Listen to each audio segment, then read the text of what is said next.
Hey guys, welcome back to our channel. In this short tutorial video, we're going to show you how you can make your workspace private on Trello really quickly and without any advanced technical skills whatsoever. So drop a like and now let us get started. So head over to Trello, log into your account, and what you want to do first is select the workspace you'd like to edit and customize by clicking on that button here in the top left corner, your workspaces. So let me go with that one here for the sake of the tutorial.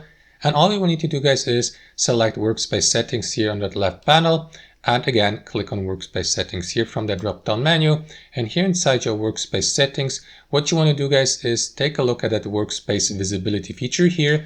As you can see, currently this workspace is already private. However, guys, if you'd like to change that, for example, from private to public or vice versa, back from public to private, simply click on change here and select your preferred visibility status like public or private. So simply select private if you'd like to set it to private, and that's basically it, guys. That's how you do it. I hope you enjoyed this video, got some value from it, and we'll see you next time on our channel.